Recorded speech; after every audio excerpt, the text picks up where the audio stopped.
Hi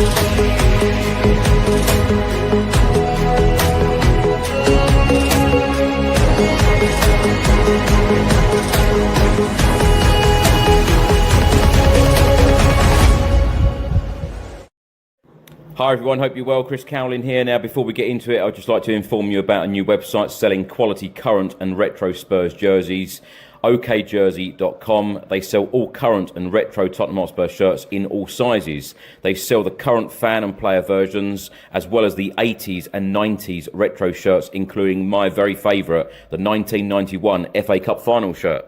You can order very easily from okjersey.com, and if you use the code Chris, you will receive an 8% discount off your final order. You can also use the QR code on the top left of your screen. And by the way, they also have some training wear here and the 25-26 colour special edition jersey. Hi everyone, hope you're well. My name is Chris Cowlin, and this is another edition of the Spurs Chat Podcast. In this edition, we'll be talking about another Premier League defeat. Tottenham Hotspur 1, Crystal Palace 3. Now, Spurs remain 16th in the Premier League table, and serious times right now. We've got 9 games left. We've got 29 points from 29 matches, and we are just 1 point above the relegation zone. Now, Spurs 1, Crystal Palace 3. Spurs took the lead after 34 minutes. Van de Ven then received a red card after 38 minutes. Sarr made it 1-1 from the penalty spot after 40 minutes. Strand Larsen then gave Crystal Palace the lead just before half-time. And then Sarr grabbed his second of the evening, making it 3-1 to Crystal Palace. Now, the match facts and stats, Tottenham Hotspur had 39.8% of the ball. Crystal Palace had 60.2%. XG Spurs 1.58 to Crystal Palace's 1.78. Shots, Spurs had 12, Crystal Palace had 9, and both teams had 4 shots on target. Total touches inside the opposition box, Spurs had 23, Crystal Palace 22. Goalkeeper saves, Vicario 1, Henderson 3. Aerial duels 1, Spurs 23, Crystal Palace 17. Fouls committed, Spurs 14, Crystal Palace also 14, and Spurs had 6 corners to Crystal Palace's 3. Now, as per usual, we've got 3 channel regulars with us. Let's say hello to them first of all. Ricky, Norwood is back with us. Rick, how are you? Mate, devastated, man. Yeah. I mean, I think it's done. I think it's over. I haven't got much belief left. I haven't got much to cling to. So, after Fulham, after tonight, I really think that we're dropping like a stone. And, I don't see much bright or green shoots or anything to be positive about tonight. I honestly think that's it, mate. So, yeah, I'm a bit down. I'm a bit kind of like punched in the gut, but at the same time, it's been happening all season. So it's nice to be on with yourself and Leigh and Dustin, of course, and all you beautiful people around the world. My goodness, Tottenham Hotspur, eh? My goodness, indeed. I tell you what, I feel like I'm lost for words, actually. I just said to you guys before we came on live on air, I think it's twice I felt like this, where I just couldn't believe what I was watching. And the first time was when Lucas Moura scored that goal, putting us in the Champions League final. Couldn't believe that moment. And, when Crystal Palace scored their 3rd this evening, it was a real negative onlook, certainly. And, just couldn't believe what I was watching this evening. Now, I should say we're live on YouTube, on X and Facebook, so please do get involved. Let us know how you are feeling right now as a Spurs fan. That's probably a silly thing to say. I think I know how you're feeling. Back with us also is Leigh Baker, all the way from New York. Leigh, how are you? Chronically depressed, clinically insane. The highlight of my day is chatting to you guys, but obviously this is a tough one. It's great to meet Dustin, big fan, the statistical savant, and Rick, always great to hang out with you, mate. But yeah, this is dark. It's dark, and I'm actually like 5-6 stages of grief. I'm definitely just at deep depression. I'm not even at anger anymore, which maybe is even sadder. But anyway, it's nice to chat to you guys. And also back with us all the way from Singapore is Dustin Lau. Dustin, how are you? Hello, good morning. It is 7 a.m. for me here, so about to start the day.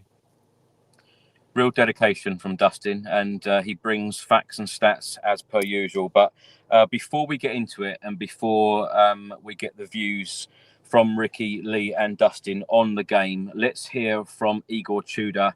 This is his post-match press conference. It's just under 5 minutes. Hello, Igor. Thanks for your time. Well, that just didn't turn out at all the way you would have wanted tonight. Yeah, we are disappointed. We lose the game.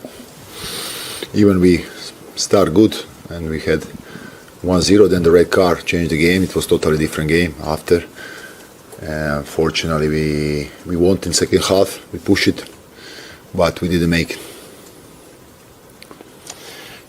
Lots of fans leaving at half-time, the stadium half empty, Yeah. full time, one Of course, point. I understand the fans. Also, it's a normal things that happen in football. They are disappointed. They wanted more. We are aware of that. We also want to give more. Fortunately, this is the moment that we pay everything. One red card change everything. So I will tell you now. Maybe it will sound strange, but I believe more after this game than I believe before. I saw something. I need to choose the right guys because the boat, I said, now is going in direction that I want to go, that need to go, and who is in the boat can stay. Otherwise, can bow down. How you say that? Leave the boat. So when the other players will come back and choosing the rights, I'm sure that we will have a good teams and the victory will come back. It's not easy to accept the moment where we are now, but how is it? But you weren't brought in to see fans leaving at half-time, the stadium half full, being 1 point above the relegation zone, losing 3 games on the bounce. Yeah. You're obviously a good coach, you're a nice guy, but is this the impossible club to manage at the moment? No, I don't want to speak now of the club. I want to be positive because I believe really. I saw now the guys. I cannot tell them nothing in the end after this game. They gave everything. Unfortunately, we pay every details. We pay every detail. So if we can say that red card is a detail, it's always something. Let's say, with all the problems we have now, missing the defenders today, we missing the fullbacks, and these are the problems we already know. I don't want to speak about that, but we need to stay together now. I always repeat the same things, but how is it? Believing and growing, to not make mistakes. This is the key in the end of the football. Stay there, not doing mistake. 1 goal, you always score. 2 goals, you can score, but it's important to not make mistakes in the football. Unfortunately, now in this moment, we pay everything, but it will turn off. I believe it will change everything. Still nine games to play. Still 9 games to play. You sound like you're determined to keep fighting, to carry on. Do you think the hierarchy will allow you to keep fighting and carry on? Will the hierarchy allow you to stay, do you think, now? Hierarchy? The bosses, the board? The bosses. I don't think in that direction. I have my job to do, and that's all. Will we see you in that seat again? What? Will we see you in that seat again, do you think? No comment on that question. Yeah, just down the front here, please.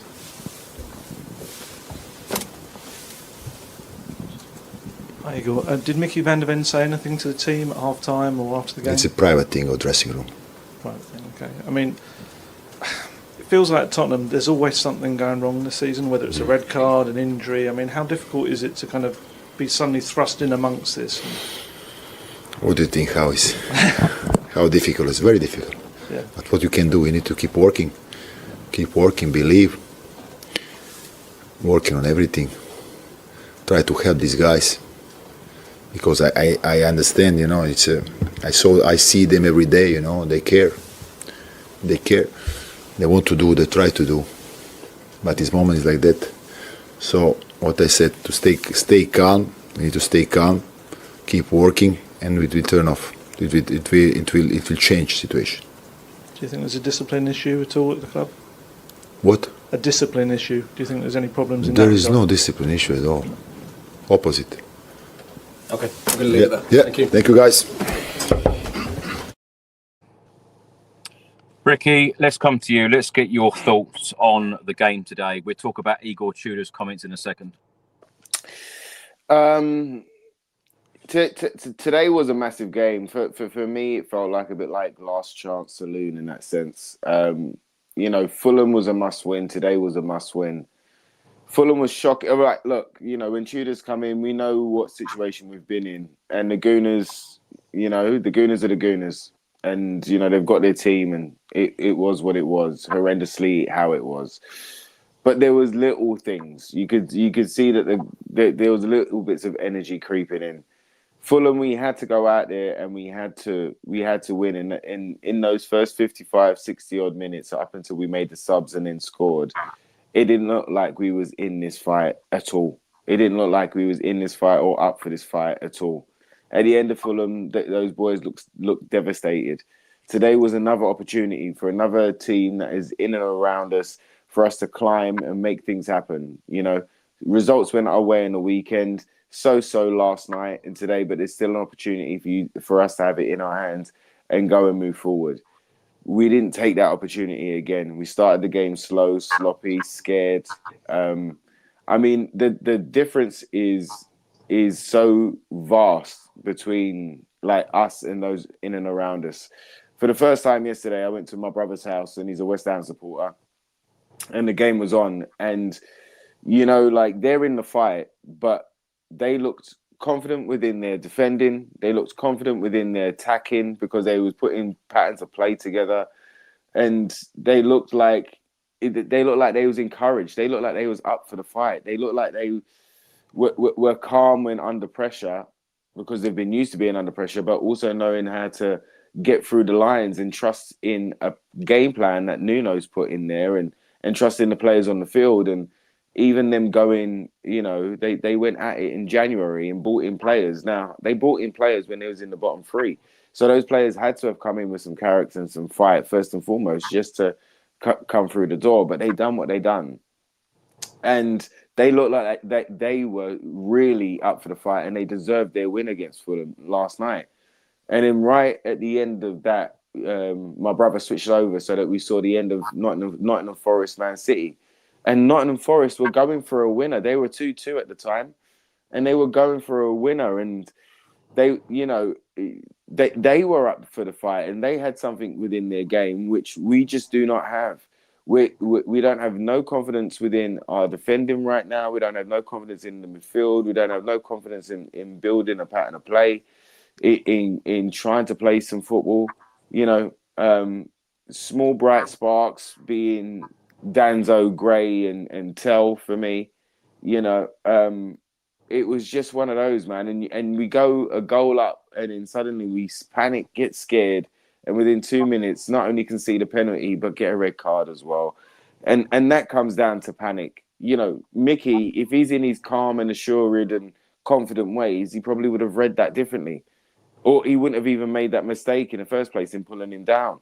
But when you're in panic stations, when you're always at last-ditch saloon, you make those rash last-minute challenges. And he done that. And then we just collapsed. For me, I know Tudor's just got here. It's his third game. But for me, the lineup was, again, a bit... I didn't like it. Forcing this three at the back, putting Porro at right centre-back, if that's what it was. I just didn't think was working. You had a back four there. You started Sousa, you had Porro, you got Mickey and Danzo. Start the back four. Go 4-2-3-1 for goodness sakes. Get Richarlison in there, get Xavi in there. Like, come on. Like, this is a must win. So I wasn't convinced with the lineup. I wasn't convinced with even going down to 10 and then trying to stick with it. It was just like, And by the end of that first half, once we've gone 3-1 down, we've had that extra time, Chris. I'm sitting there and a bit like you in absolute disbelief, but at the same time, letting that relegation zone slap us in the face because, you know, if you can't show fight at this point, if you can't stand up, if you can't go in there and make things happen, and yes, look, the refs ain't been on our side, and when you're down there scrapping, yes, it does make a difference, but we've got to be the orchestrators of our own outcomes. You know, it's got to be down to us first, that our football speaks first, and then you ask the referee to make a fair decision. But even that, we were just scrappy all over the place. A lot hasn't changed since Frank. You can see that there's little tiny, you know, you can see there's effort in a sense to try and make something happen, but they're just too nervous. They're too scared, and I don't know, mate. I don't know. At this point, and you know me, I don't like talking bad about my team. I hate it. I really, really do. I live life trying to look at the positive things in life. Do you know what I mean? Yeah. But I can't see it, Chris, bro. I can't see it. I can't see it. And you know what? From me personally as well. From me personally, to those Enoch outers, to those Change for Tottenhamers, where I have agreed with your fight, I have not agreed personally with protesting and stuff like that. And I've tried to look at the positive things over the years. But those guys saw it early. They saw this downfall early. And you can see why there was so much ferocity and anger at the times that those guys saw what was happening. And I just never, ever thought it would get to this. I would never, ever thought that, you know, that we would be back here, bro, or in this position where we can't even get out for the fight. I never, ever thought that we'd see this. This is the worst it's ever been. So I don't know where we go, Chris. I don't know how you're feeling, because you was in the stadium. How are you feeling? What was the energy like in the stadium? I know I always ask you, but today, my goodness, bro. The energy before the game and the energy when the game kicked off was good. It was good energy from the Tottenham Hotspur fans because, of course, this game meant a lot. It was a must-win game for us, as are the remaining 9 now in the Premier League. And I felt the fans were excellent. And, of course, when Van de Ven went off, I felt like that was a really, really big turning point. And as soon as they got the equaliser, the fans went a little bit quiet because I think that everyone knew exactly what was going to happen, and the energy was pretty low. And then, of course, just before that half-time break, conceding the 2 goals in the manner that we did, I have never seen anything like it. Hundreds, if not thousands, of fans just piled out of that stadium. People had just had enough because they were thinking at half-time, you know, boos at the Tottenham Hotspur Stadium again. How many times, Ricky, have I said that this season on this podcast? Boos at the Tottenham Hotspur Stadium. Honestly, it's just, it's painful. This is absolutely painful to watch and witness this football club, the decline so quickly. Ricky, before we go any further, let me just get your reaction to Igor Tudor's comments there, particularly what he said here. The boat is going in the right direction. I need it to go. Who is in the boat can stay. The others can leave the boat. And then he went on to say, it sounds strange, but I believe more after this game than I did before I saw something. I don't think many other people are seeing something. What is he seeing? And also, what have you made of his 3 games in charge so far? Because we've lost all 3 against Arsenal, Fulham, and now Crystal Palace, and we've conceded 9. I don't know what he's seeing, but I'm glad he's seeing it. If he is seeing it, I'm glad he's seeing it. Because I've just seen a lot of the same. I'm asking you because you know that you and I can try and always pick out the positives. We can always try and pick out something and go, that was good tonight. We can build on that for the next game. If you can't see it, there's a problem. But you know, we've been battered pillar to post right now, bro. You know, I don't know. I don't know. Maybe I'd have to watch it back, and I don't think I can watch it back. But you know, if you look at someone like Archie Gray, if you look at someone like Tell, if you look at someone like Danzo tonight, those guys stood up. They tried. Paulini was trying to cover, but it's the football element. It comes back down to this football element that we've lost all confidence in playing football, in a pass and a move, in a triangle, in a give and go. if you look at Porro as well, Porro, he cares. He was passionate, but again, why are we putting him into a right centre back slot? Why is he not playing at the right wing, the right wing back slot? Why are we doing that to ourselves? Why are we forcing it? And we also know that Archie could play that right centre back spot if need be, because he's played everywhere, isn't he? He's the multi tool of Tottenham. He can play anywhere. You just let him go, and he does have fight, and he does have gumption. Solanke scored tonight, so there's you can look at those things. But what is more telling is his analogy, which is if you're on the boat that is going in the right direction, wicked, jump on, grab a paddle, let's go. But if you're not, which means that he's seen people that are not up for this fight, then abandon it, then step off. So, it is very, very worrying times all over. I'm happy that he sees it. I'm happy that he's confident he can see something in which he can turn it around. But right now, bro, these two games were massive to us. They were absolutely massive to us. Last night, West Ham, all they done last night was show fight and show and play to their strengths and go, you know what, we're going to counter you and this is how we're going to break. And they stood up to Fulham. That's all they done last night. It wasn't amazing Brazilian football. They just stood up to him. And with them standing up to him and with them having a little bit of confidence in their system and in the players in and around them that were up for the fight, they got their result. That's all we had to do against Fulham. We couldn't do it. We couldn't do it today after losing against Fulham. We couldn't stand up in either which North London derby. Doesn't matter what manager we've had. We've got into this place where we're the kind of journeyman boxer that just gets in the ring to get pummeled, and then we go down in the 6th and we give that boxer that's on his way out, a win on his record before he retires. It's got so bad, bro. I don't know what to see anymore. They've broken me. I'm heartbroken. I'm heartbroken with it. They've broken me. And I don't know where the light is. I don't know where the shine is. I don't know. You're going to ask me about predictions at the end of this about Liverpool. And, my delusional fans say, well, I will still say that we're going to win, right? Because I'm Tottenham. But, bro, I just don't see it. I just don't see it right now. We've got Atletico Madrid first. Okay. Yeah, great. Good times. Leigh, let's come to you. Let's get your thoughts on today's performance and, of course, result. So I have to go on record as saying I was 100% wrong about Thomas Frank because I supported him and I was wrong about that. And certainly we should have made the change sooner. Like Ricky said, I hope I'm 100% wrong about Tudor because I think he's a disaster. I was really lucky that I got to spend a couple of weeks at Harvard on a training course. And there was this quote that always stuck with me about leadership. And they said, leadership is about creating an environment for other people to do their best work. And I just don't see it. Like he struggles to communicate, which is probably the first leadership trait that anybody needs.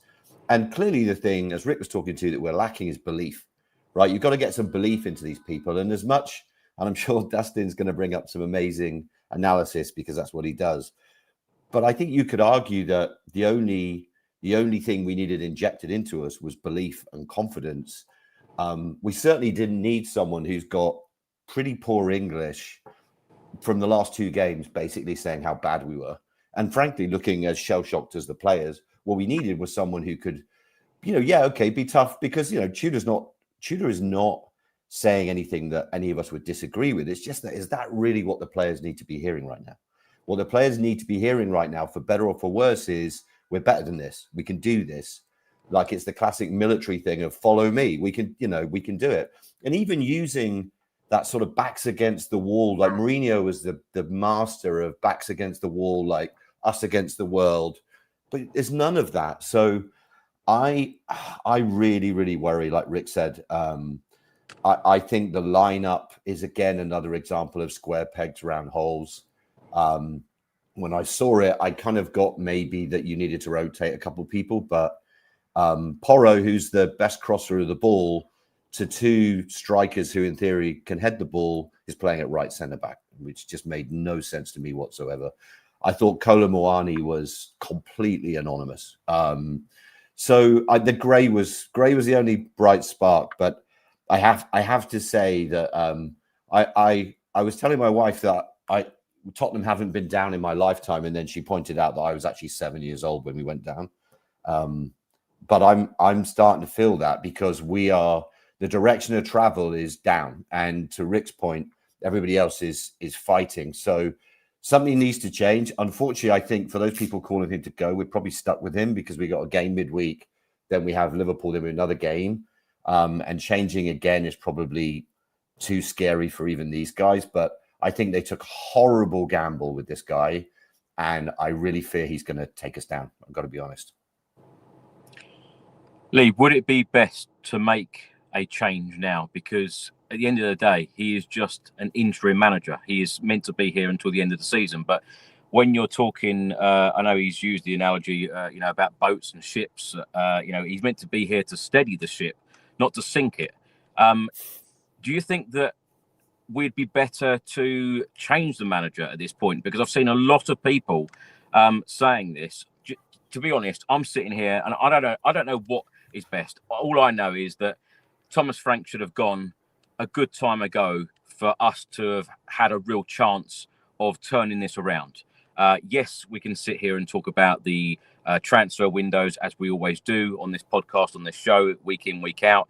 The transfer windows haven't been good enough. Spurs should have done a lot more in the January window, in my opinion. But regarding the managerial situation, what is best for Tottenham right now? Because if they really do believe that it is best, and I do completely agree with you, because a manager coming in, taking over, from Thomas Frank, I don't think it is the best thing for a manager to just come in and start moaning about everything, saying, oh, this is terrible, this is terrible, this is wrong, everything's terrible at the football club. You're absolutely right. And what Ricky said as well, these players need, the confidence. These players need that belief. Yeah. I think what are they going to do? What would I do? I think what they're going to do is I fear they're too proud to admit they've made another mistake. If it was down to me, I would end it, because Rome's on fire. And when Rome's on fire, like moving little things around is not going to change it. Like even his analogy of who's on the boat, who's not, that presupposes that there's players to pick from. This is it. This is who we have. So you had to have a mindset shift. And I worry that the players, like anyone, they're human. They look at him coming in, they give him a go, and they're probably going, nah, I'm not seeing it. So given the dire straits we're in, if it was down to me, I would just take the difficult call and I would end it now. I'd just be shocked if they did that. Nothing would surprise me with Tottenham. It really wouldn't. It wouldn't surprise me if he's in the dugout for the next game, and it wouldn't surprise me if they do make a change. Your guess is as good as mine. Dustin, what did you make of today's performance and result? Where do I start? So I'm seeing some problems with the way Tudor is misprofiling players, and I think that there are a couple of weaknesses behind that, right? One is that he is very wedded to a 3 at the back system, which means that he tries to shoehorn like 3 centre backs, even if it means putting Pedro Porro, our best crosser of the ball and our most progressive passer, as a right centre back, rather than putting him on the flank where he can actually sling crosses in for our strikers that can actually hit the ball. It didn't make sense when we were slinging crosses in when Solanke was out and Richarlison was injured. Slinging crosses into Muani is a recipe for just giving centre backs lots of clearances to make. But now that we have strikers that can hit the ball back, it just makes no sense to me for Pedro Porro to be playing in the centre back position when he could be creating chances. So, and then having Archie Gray as a right wing back, I think it's one of those things where Archie Gray is doing the best he can in all of the positions that he's been put in.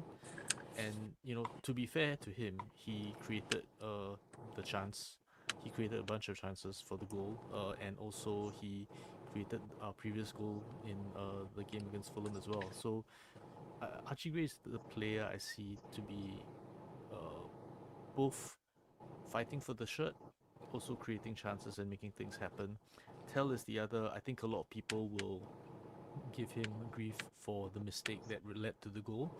But if you look at it from an attacking point of view, there's no one else that's actually trying to drive with the ball and making things happen. I think only Xavi Simons did when he came on as a substitute. A lot of people were unhappy with Xavi Simons in the previous game as well. But literally, if you don't have Tell and you don't have Simons, how are we progressing the ball? We don't have creative midfielders that can push the ball up, create chances, and we did see a little bit of it when we had some central progressive play, when we had Simmons combining with Solanke, combining with Gray. They had one-touch passes, but again, we haven't done this all season. We're out of practice. We've been coached by coaches that don't believe in doing that. So even if we have the players, they're out of practice. They don't drill. They don't train that. So that avenue of chance creation is close to us, and because we are so predictable and crossing in from the flanks, it's just so easy to shut us down. So I think the other part that we had a lot of problems with is that Tudor plays a very man-to-man system. That means that's why there was, I think, a note that I made on, I think, 9 minutes where Pedro Porro was rushing all the way up to press the goalkeeper, and I'm like, you're the right centre back. And I saw Van der Ven pushing up to press Sarr as well, all the way in the kind of the right back territory of the Crystal Palace players. So I feel that the way that we're pressing and the way that we're pressing this high in a man-to-man system is being exploited, because a lot of opposition teams are looking at that, their centre-backs can be put out of position, so they will trigger our centre-backs to press, and then they will just give us problems by exploiting those holes behind us. I think the other part is that Tudor is very wedded to playing a high line. And a high line is okay if you are doing a bunch of things. It's okay to have a high line if you have your keeper pushed up as well to sweep up anything that goes behind the centre backs. It's okay to have a high line if you make sure that midfielders or centre backs don't have time on the ball. So even if they sling a ball over the top, they don't have a good space to do it, and it's not a good pass. But we're playing a high line, and there's no pressure on the people passing. So for example, I think I have a slide for this actually. If you can put up slides, there is the goal that we conceded, and you see this is the pressure on the ball. We have Gallagher is a whole 20 yards from the passer, and then we've got a high line, but there's space in between the centre backs. So all of this space is being exploited. So it's okay to play a high line, but there are certain aspects you need to achieve for the high line to be effective. No pressure on the ball and not marking people that are running in behind is a recipe for disaster, and that's what happened, and that's how we were exploited in this game. Dustin, what have you made of Igor Tudor's time at Tottenham? Do you think that Spurs have been any better? Do you think that we've been worse, or do you think it's been the same as it was under Thomas Frank? I think that it's one of those things where there's blame that you can put on Tudor for sure, because he's been a bit unflexible about his system, and he has misprofiled players and played players out of their natural positions. So there is certainly blame to lay at his door. But the other part is that we sacked Frank so late that we've given him not enough time for players to adapt to new ideas. The other part is also that we've vacillated from the style of play again. So we went from Ange to Frank to Tudor, and then they play different styles. So the players again have whiplash because now they have to adapt to a completely different style of play. So I'm not saying that you go with a manager that's similar to Frank, because then doesn't solve any of the problems that we had. But it's again one of those things where you switch to a manager that plays a completely different style, wedded to three at the back, where we don't play three at the back very much, and wedded to a high line where we were previously defending in like mid to low blocks. So now you've got players that, literally in the space of a season have played three different styles, very, very different ways of defending, and they don't have time to integrate that into their instinct. It's not muscle memory for them. In fact, a lot of the time they'll be playing under Tudor and they might do a Frank thing, or they might even do an Ange thing, because they haven't had the time to develop that muscle memory. So I feel that the biggest problem is continuing to let this hierarchy choose the next manager. So even if we replace Tudor, I don't trust them to make a good decision with who we replace him with. That's the problem. Ricky, let's come to you. Let's talk a little bit about the starting 11. I know all three of you so far have mentioned the team selection today. The starting 11 against Palace this evening: Vicario, Pedro Porro, Danso, Van der Ven, Gray, Souza, Polinia, Sarr, Mawani, Tell and Solanke. And the sub-bench this evening was Austin Kinski, Javi Simmons, Basuma, Richarlison, Gallagher, Olasesi, Kiamatin and Rosewell. What did you make of the starting 11? And also, what did you make of the subs today? I didn't like it, mate. If I'm honest, we've all spoken about Porro being a right centre back. That was the first red flag of mine, for the reasons that we've already stated. I mean, even if you used to swap him with Gray, I would have felt a little bit better about it, because you would have had the one that puts in all of the crosses in his position in which he's most effective. That would have been great. And then to have Souza right there, I was like, okay, cool. Well, we're going to try some balance. I would have loved Richarlison to have started for Colo today, because at the end of the Fulham game, there was a bit of fight in him and he looked like he was up for that fight. And I thought that, we really do have to build on those players and those that do have it in their system to go out there and fight. So he's not seeing him in the stadium in the 11 as well. I was kind of disappointed with, but I've always felt that a back three, Chris, doesn't work for us. I know it can work for other teams. I know it has worked and it has been successful. I just never thought. I just don't like. There's something in me just doesn't like it. There's just, for a back three, there's always too many gaps. There's too much confusion. There's always, that thought of a defender leaving it to the player behind him because there should be another defender there and stuff. There's just loads of different things, and I was just like, you had a back four there. Play your back four. Ricky, yes, mate. On that point, now, if I remember the stats correctly, I think Sky Sports, just when Tudor was appointed as the interim boss, I think that they put a stat up stating that he'd managed in Europe's top 5 leagues 108 times. On 104 occasions out of those 108 games, he'd played a back three. Spurs knew what formation he was going to be playing. They knew exactly what they were getting here. Yeah, which again is showing you about their ineptitude. It's showing you about how much failures they've made this season. Massive, catastrophic failures. I mean, to Dustin's point as well, it's like you and to your point, you just highlighted it there. We knew that Tudor was going to come in with a back three. Why would you do that? Like, why would you not go for somebody that will play a system that works for Tottenham, but works for the players that we have fit and available? Why wouldn't you do it? Why would you create more problems in ripping up everything and starting again and doing a new system where, again, it creates confusion and instability? But this does stem from the top again. From what the rumours were, Tudor was Paratici's pick back in November, when he didn't want Frank around and he wanted Tudor to replace him then. And if he would have got the job at that point, maybe he wouldn't have been the right man, but if he would have got the job at that point, at least he would have had some time to implement those ideas and then go into a window where you can then cater to those formations and those game plans. But we missed the boat. Chatting about boats again, but we missed the boat every single time, and it comes down to them. And we're even in selecting a replacement for Frank, as you rightly said there, Chris.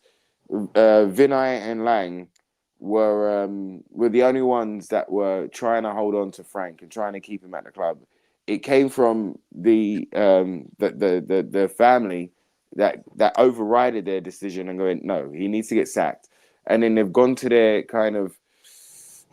list of managers, and suddenly it's a surprise that we're going to be looking at a list of managers for a potential replacement for Frank. And I don't know how it was a surprise, because from October it was on the cards. You should have been thinking, really, all right, yes, give him some time, but it was on the cards. and then you go and pick out Tudor, which almost feels like it. Firstly, it doesn't feel like their choice. If it's not their choice, that's ineptitude. If it is their choice, it's ineptitude because they didn't go for somebody that could fix the problems at hand or that could kind of go with the flow of forward momentum. You went backwards again, So it from top to bottom, there's no one that can hide behind anything anymore. There ain't no Leigh to hide behind. There ain't no Frank to hide behind. There ain't no managers. There ain't no transfer windows.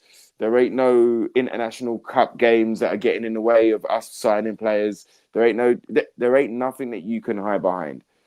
It is pure failure from top to bottom, mate, and it is seeped through. And this is what happens when you are inept. When you do take not only the little bits of success that we've had over this period of time for granted, but you take us fans for granted. When the game started, Chris, on screen, it looked like there were loads of empty seats. Now, once it got into the game, it looked a bit more packed. I'm not sure you was there, but a lot of people they've had enough. They've had enough because, it goes back to decisions like even when we moved back into the new stadium, I remember hearing this story when we went to Hoffenheim, Chris, right? And we sat down for dinner and Glenn Hoddle was behind us. Sat down for dinner with loads of Tottenham fans. And I heard this story, and I can't remember who it was from, but I heard this story that said that once and you can confirm or deny it, Chris, because you would know. But once they moved everybody back into the stadium, everybody was sat out of place. So it was like nobody stayed together in their blocks or, that they'd been in at White Hart Lane for so long. Not everybody stayed together. Everybody was kind of spread out, which then means that your atmosphere and it means that you're diehards. And then, the senior concessions and stuff. Like there's so many mistakes that this club has made.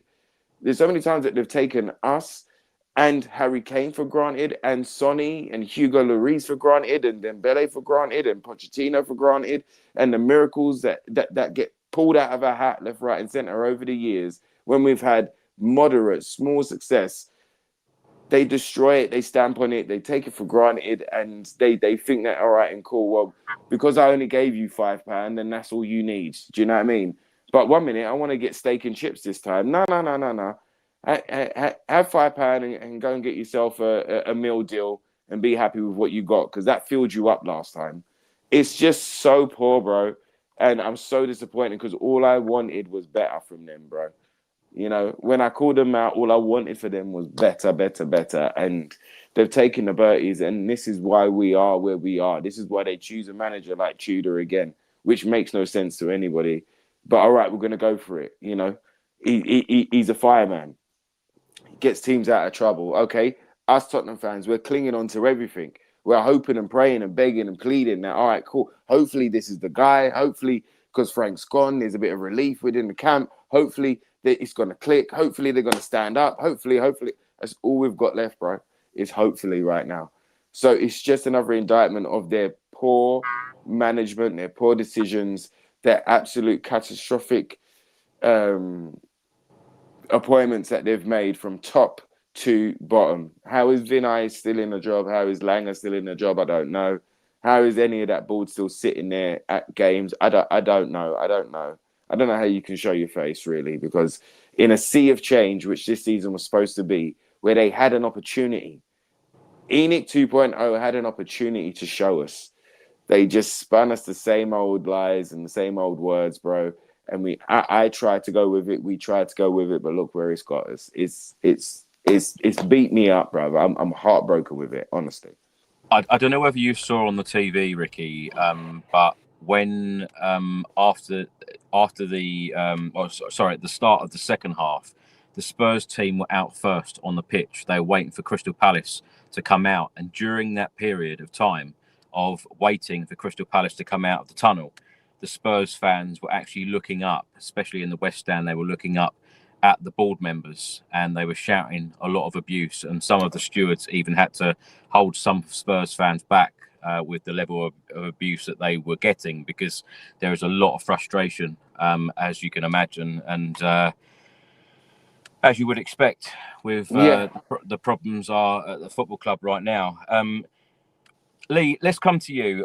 Talking about the starting 11, I just wanted to point this out because our star signing of the summer, Javi Simmons, on the bench, and our biggest signing of the January transfer window, Conor Gallagher, on the bench. Is that a problem in itself? Yeah, I mean, it's not encouraging, is it? Whatever that is, 70, 80 million pounds worth of talent.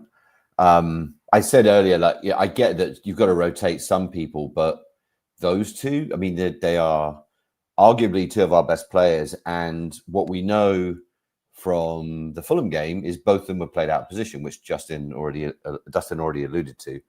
So to then play them out of position and then drop them next game feels really desperate and also worrying, because you worry that he's tinkering, and it's like, oh, like, you know, if I could, like, even just the Archie Gray Porro move of going, well, if you had any understanding of the club and, you know, you look back at last year, you would see that Archie Gray did okay. It's a nice position. The only position he hasn't played is in goal and centre forward, as far as I can tell, but he did okay at centre back. So why wouldn't you do that? And I think it smacks a bit of him and the board. You know how some people just overthink things? Like, actually, sometimes the answer is staring you in the face. And I know there is a reluctance for people to trust their gut, and they want to use data and analysis, or they think they have some kind of insight that no one else has quite seen. And in my experience, that 99 times out of 100 is wrong. It's just nonsense. And the fact that even, you know, I'm kind of digressing, but, you know, I read something the other day that was talking about the manager search for next year. And it was they're going to conduct this review. It's another sort of 15-point plan type. You're like, look, the answer's staring you in the face. If he'd come, get Poch. And if he won't come, maybe get De Zerbi. And the answer now, and I know it kind of got flicked off as sort of populism of get Harry Redknapp in, or get Glenn Hoddle in, or get Harry plus Tim, but get someone in who knows the club, who cares about the club, who can galvanize the team. Yeah. And there's just no evidence that. So I think the starting lineup, to me, it's smacked of people moving things around on a board, a bit like Frank, but to what end? So I didn't like it either, as Rick said. Leigh, if you don't mind me cutting in, it reminds me of the time where Emerin was just like, you know, going on the magnetic board and just rearranging things desperately while losing. Yeah, deck chairs on the Titanic springs to mind. But I don't. But again, some people convince themselves that only they have seen something, and actually, no, it isn't that complicated. Play people in their natural positions. If we've got some great young players. Like, I'm not saying throw them all in, but if you've got a centre back, play him. You know, I mean, I'm stating the obvious, but I think it just lacks of, like, either muddied thinking or people who are, who just aren't prepared to really see the obvious answer. And again, it sounds like armchair fans, but it's just confusing. And again, when you look at the team sheet at the start and already you're feeling pessimistic before the game's even happened, then that's a bit of a worry. Can I just ask all three of you very quickly, Leigh, let's start with you. Are you confident that Spurs are going to be a Premier League team next season? No, and it really.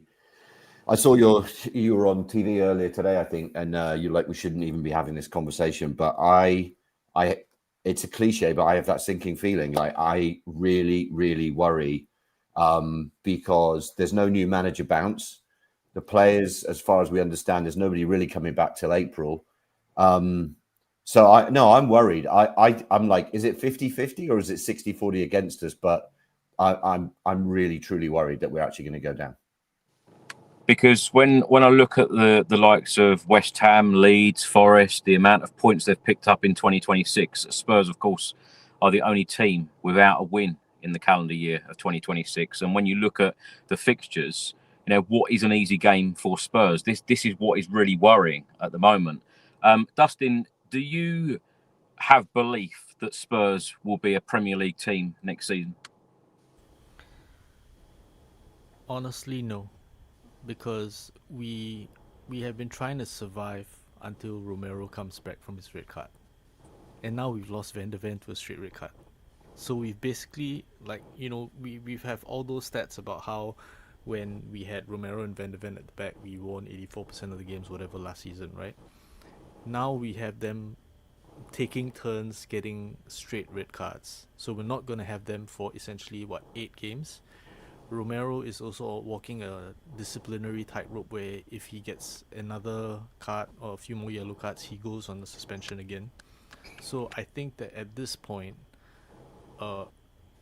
Dragusin is a disaster when he's playing out from the back. So at this point, I feel that we have to go Byfield already, right? Thankfully, Danso is back, because when Danso is injured, we're really down to the bare bones. We'll probably be playing Archie Gray and Byfield or something like that. So based on all of that, we just don't have the squad depth, right? We had 13 players injured, didn't sign anyone. I don't see where the next win comes from, and the other part about it is that I don't understand where we are going to be able to get any of the wins when the teams. This is the game that I was saying we need to get points from this and Forest, and we've lost this game, and we've got Van de Ven on 4-game suspension or however many games it is. So I don't see a way out of this right now. Ricky, I know that we've recorded some dark podcasts over the last couple of years, particularly, last season, 22 league defeats. But I tell you what, I didn't ever think that I'd be asking you a question, will Spurs be a Premier League team next season? And like Dustin said there about where is our next win coming from? Of course, our next game is Atletico Madrid away in the Champions League on Tuesday, and then Liverpool away on the 15th of March, Atletico Madrid at home, and then Nottingham Forest at home. What a crunch game that is for Tottenham. And then in April, Sunderland away, Brighton at home, Wolves away, and then in May, Aston Villa away, Leeds at home, Chelsea away, Everton at home. Are Spurs going to be a Premier League team next year for you? And where is our next win coming from? Do you know what, Chris? I hate to say it, bro, but I just don't see it, mate. And I don't see it with any manager right now that is going to get an upturn in performances or get wins on the board. We're so fragile. We're so scared. We're so nervous. We're so apprehensive. We're so easily rattled. There's no positive signs for me right now, Chris. They had to have turned up against Fulham, and they had to have turned up tonight. They haven't. And I don't know where the next win is, bro, at all. And it's some of these players, they've got skill, but they've got no fight right now, or they've got no confidence in each other to back each other to make this happen. The fact that we conceded 2 minutes after we scored shows you how fragile we are, shows you how nervous we are. All right, we've scored a goal. Fantastic. Okay, cool. Everybody gets excited, but then suddenly, all right, yeah, cool. Don't lose it. And you lose it, and it not only do we lose a man, but we lose a goal, and that begins the downfall again, mate. It's nothing has really changed all season. So I can't really see us being in the Premier League next season, mate. They've shown me nothing that I can say that it's going to turn around. And again, when you look at the board, Chris, the fact that they've sold our top goal scorers year in, year out, and it's not like that this hasn't happened before. I remember when we sold Berbatov and Keane and Van der Vaart all at the same time. And then suddenly we was surprised that we were struggling because we had Fraser Campbell up front. But they didn't learn from that scenario. They haven't learned from this one. Not, even you look at that Johnson sell on the 1st of Jan, and how damning is that, mate? How damning is that? All right, cool. If you're going to sell him, cool. But you need to bring in a replacement. And I think all of us in our heart of hearts believe that they had something lined up, but they done nothing. They brought in Gallagher, and Gallagher, mate, apart from his assist, which I can't remember what game that was. City. I haven't seen much from him, bro. And I don't know what he brings to the table. And playing him out of position doesn't work either. But I don't know what he brings to the table. I don't know why we went in for him at that point. There were so many other positions and holes in that squad. It's just ineptitude, bro. And when all of those things start stacking up, there's only one inevitable outcome, mate. You know, the refs ain't with us, the VAR ain't with us.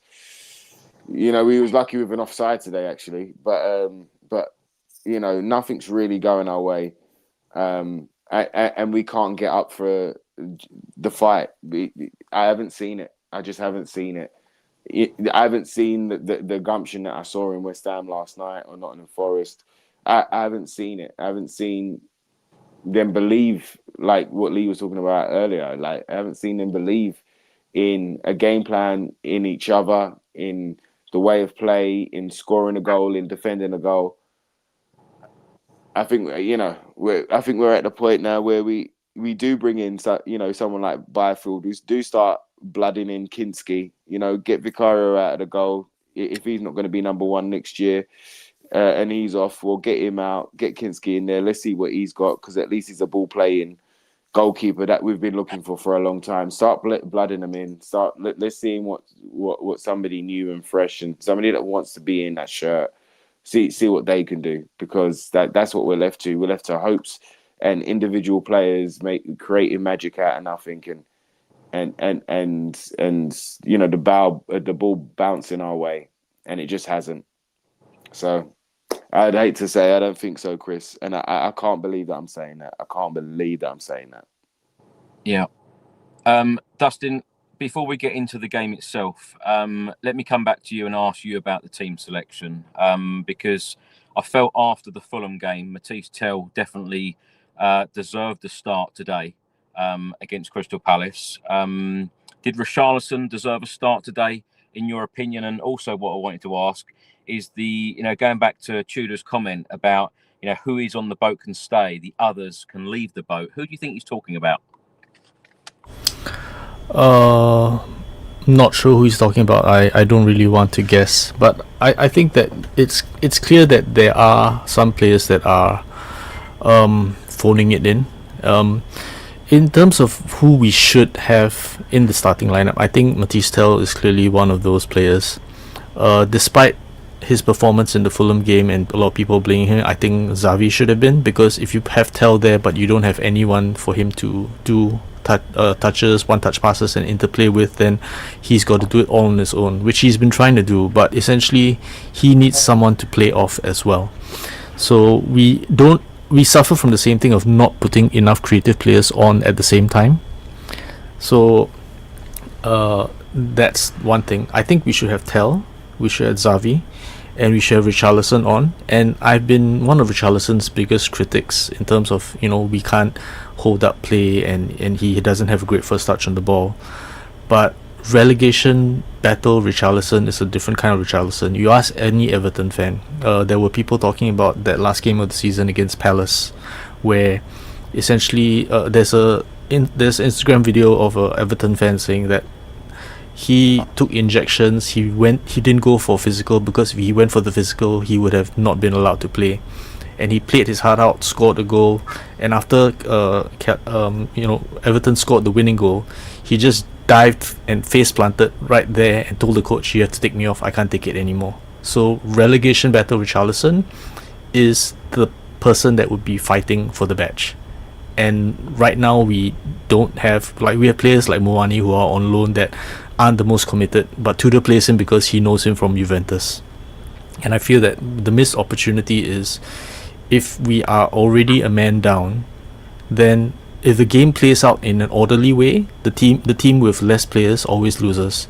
So throw in the agent of chaos, throw in Richarlison, let him fight with them, win free kicks, get in their faces, disrupt the centre backs. But if you have an orderly, you play in an orderly fashion against 10 against 11, you're not going to win. So I think that we waited too long to bring Richarlison on, and I think that Xavi should have been on together with Tell, so that we could have gotten more creativity. Ricky, who out of this Tottenham Hotspur squad is up for the fight, do you think? I don't know. Porro, Danzo looked up for it.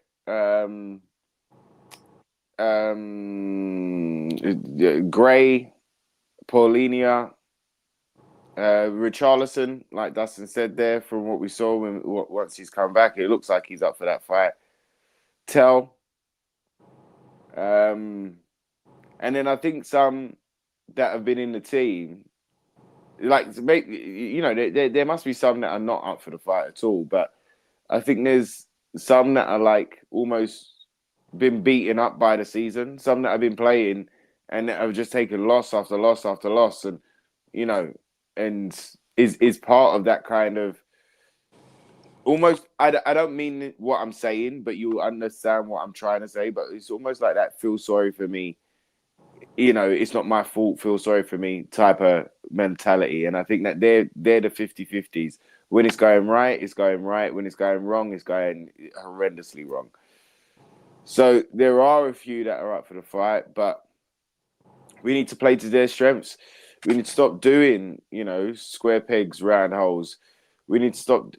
I know in that stat that you was talking about with Tudor in the formations that he didn't play a back four that often, but he played it 4 times. So it's not like, it's not in there. So come on, man. Come on. I mean, we played a back four against Fulham, didn't we? I think.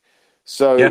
We've got to stick to something. We've got to start building on something instead of this just all over the place stuff. So, mate, I just don't know anymore, man. I just don't know. It's just like, it's almost, I don't know, mate. I'm in the space where I just think, thank you for the memories, Premier League, and, also for the nightmares. That's where I'm at right now, it's just, I don't know, Chris. Sorry, mate. Ricky, it was very nearly a nightmare after just 45 seconds of the game. Adam Walton with a chance and Vicario saving. That is not the way that you want to be starting such a crunch Premier League game. What did you make of Vicario's performance tonight? A bit shaky, but he has been. There's been times where he'll kind of do a point blank save and keep us in a game, but I think some of the stats say that he's like 70-odd%, the cause of a lot of the mistakes that happen. So a bit shaky tonight, mate. Well, because there's been a big call from a lot of Spurs fans about that some people want to see Kinski in goal instead. Would that be a good move for Tottenham, would you say?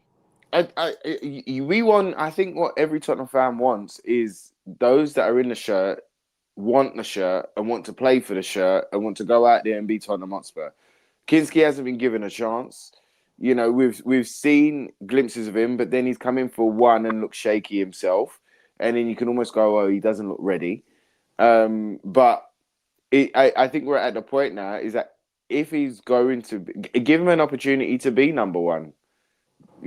Because what else? It's not like Vicario is putting in world-class performances. It's not like we're seeing, him keep us in the game much. But that's down to the team as much as it is down to him. I think there's so many caveats and domino pieces that kind of fall in place for it to be as collapsed as it is.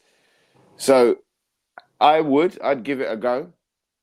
There's been many a time this season where we thought, maybe it's time to kind of give Kinski a go.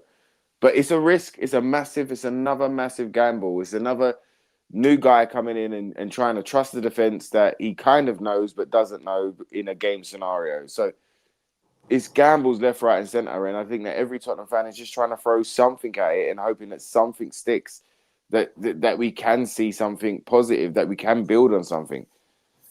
So it's just a mishmash right now, Chris.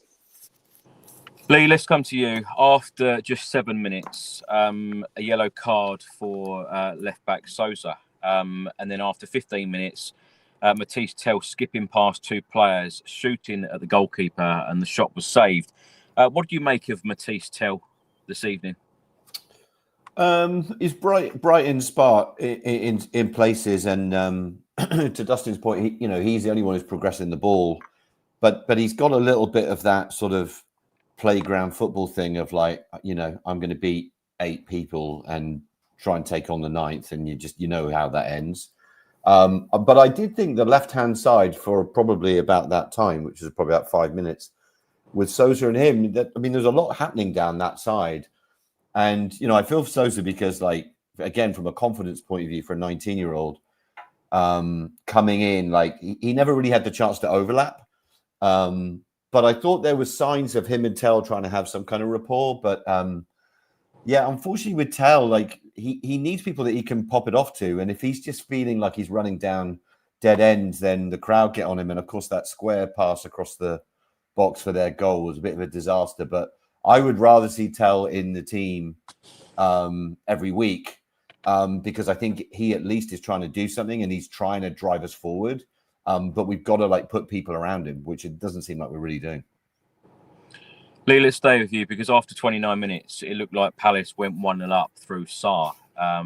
And off by a nose, wasn't it, or something? It was then disallowed. A part of his face. I tell you what, you asked for a little bit of luck. We certainly got that at that point. And then moments later, of course, Spurs went 1-0 up through Solanke, which we'll talk about in a minute. But Spurs got lucky at that point.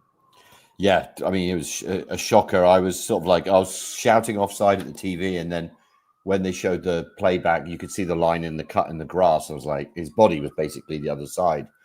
And unfortunately for us in the US, Graham Lasso was doing the commentary, and you can just imagine his unbiased view of like that was 100% a goal.